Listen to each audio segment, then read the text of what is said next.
말씀으로 내가 하는 일을 속히 하라, 내가 하는 일을 속히 하라, 이런 제목으로 말씀의 은혜를 나누고자 합니다. 예수님의 공생애가 점점 짧아지고 있습니다. 시시각각으로 죽음의 그림자가 예수님에게 다가옵니다. 예수님도 육신을 입으셨기에 이런 죽음의 공포 앞에서 어찌 두려움이 없으셨겠습니까? 요한복음 12장 27절에서 예수님은 자신의 심정을 솔직하게 고백하십니다. 우리 쉬운 성경으로 같이 읽습니다. 지금 내 마음이 무척 괴로우니 무슨 말을 하겠느냐? 아버지, 이때를 벗어나게 해 주십시오. 아닙니다. 나는 이 일 때문에 이때에 온 것입니다. 아멘. 사랑하는 성도 여러분, 독생자 예수님이 아버지 하나님께 고백하는 이 내용은 우리의 마음을 짠하게 만듭니다. 지금 내 마음이 무척 괴롭습니다. 아들이 아버지에게 자신의 심정을 말합니다. 무슨 말을 하겠습니까? 그러나 이 말씀을 하신 후에 예수님은 아버지, 이때를 벗어나게 해달라고 간구합니다. 요한복음 13장 21절에서 우리는 충격적인 말씀을 보게 됩니다. 아니, 제자가 예수님을 판단이요, 우리 21절 같이 읽습니다. 예수께서 이 말씀을 하시고 심령이 괴로워 증언하여 이르시되 내가 진실로 진실로 너에게 이르노니 너희 중 하나가 나를 팔리라 하시니. 아멘. 예수님이 이 말씀을 하시면서 심령이 괴로워 증언하였다고 나옵니다. 심령이 괴로워 증언하였다. 그러시면서 너희 중 하나가 나를 팔리라고 말씀하십니다. 예수님의 이 말씀은 그냥 해보는 말씀이 아닙니다. 제자들은 예수님이 누구를 두고 하시는 말씀인지 몰라서 서로 바라다 보았습니다. 얼마나 충격적인 말씀입니까?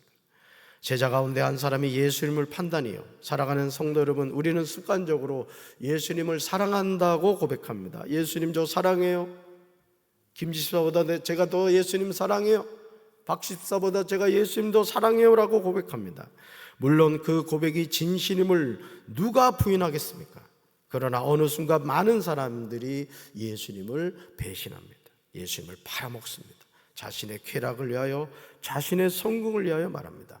성령으로 시작하였다가 육으로 마치는 이들이 얼마나 많은가를 기억해야 합니다. 그때 예수님의 사랑을 받던 제자가 예수님의 품에 기대에 누웠는데 시몬 베드로가 그에게 눈짓하여 누구를 가리켜 하신 말씀인지 물어보라고 했습니다. 얼마나 궁금했겠습니까? 아니, 상상할 수 없는 일이었습니다. 예수님의 사랑을 받던 제자 요한이 예수님의 품에 기대어 물었습니다. 주여, 그가 누구입니까?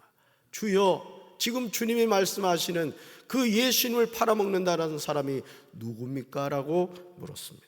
그러자 예수님이 이 질문에 이렇게 대답하시죠. 읽어볼까요?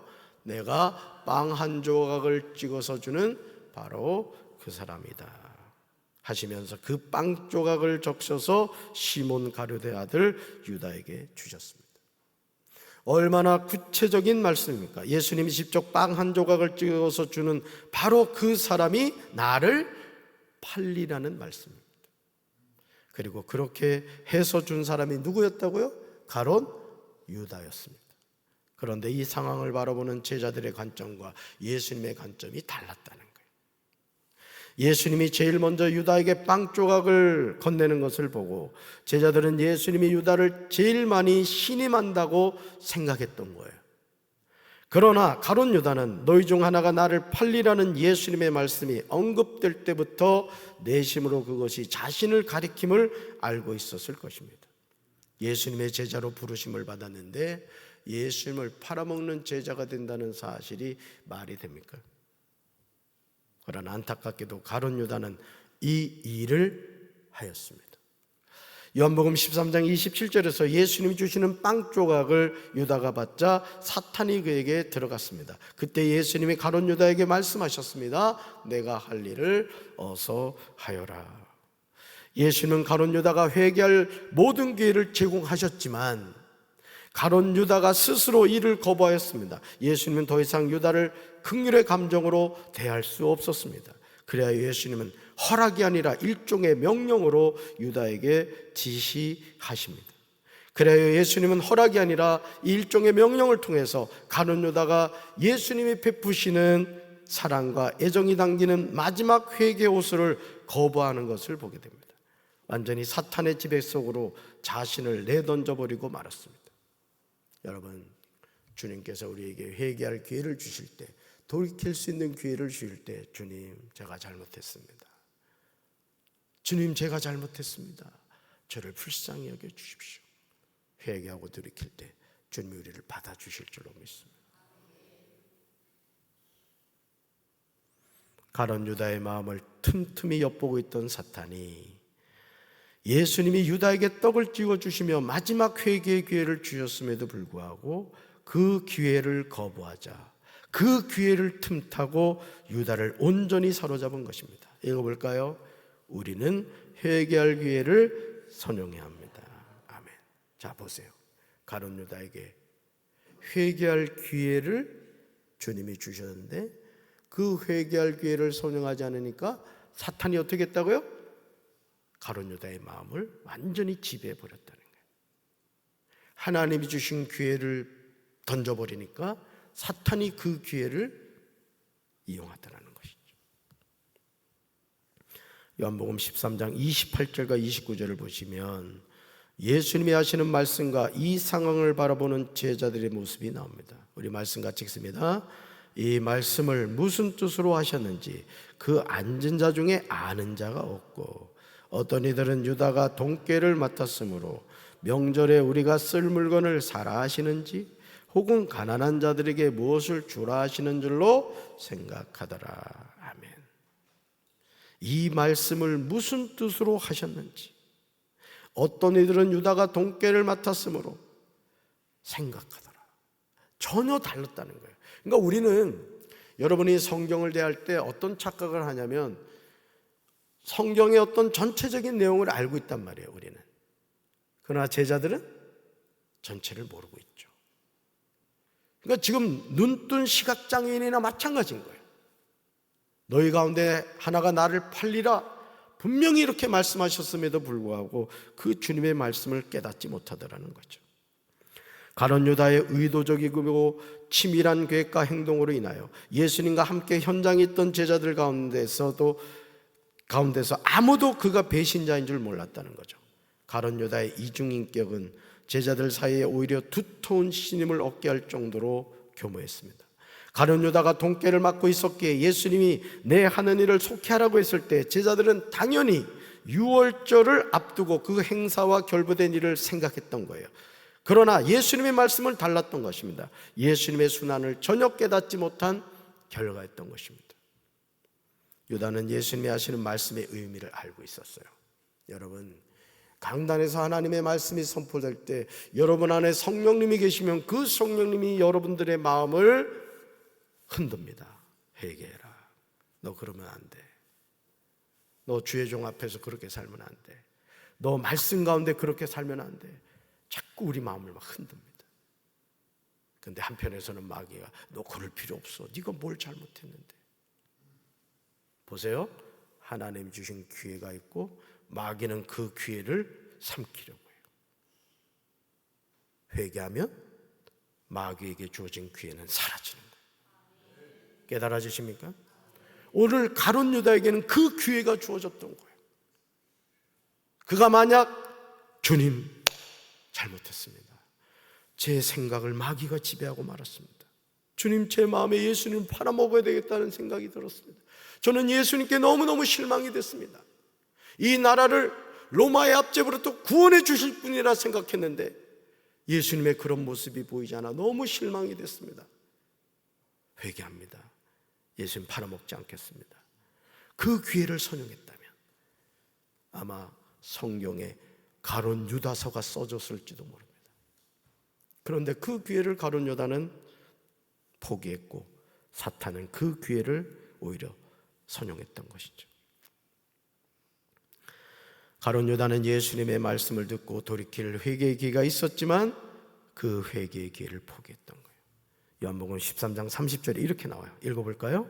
유다는 예수님께서 주시는 빵을 받고 곧 밖으로 나갔습니다. 그때는 밤이었습니다. 인생의 밤이 온 거예요. 광명으로 나가야 되는데 인생의 밤이 온 거예요. 유다는 사탄의 지배하에 온전히 들어가게 된 겁니다. 가룟 유다가 들어간 그 길은 영원히 사탄의 지배를 받는 길이었고 비극의 길이었습니다. 그는 빛 가운데서 어둠의 가운데로 나간 거예요. 결국 가룟 유다의 배반은 빛 대신 예수님을 사랑하지 못하고 그의 악함이 드러날까 염려하여 어둠을 더 사랑한 행동이었던 거예요. 여러분,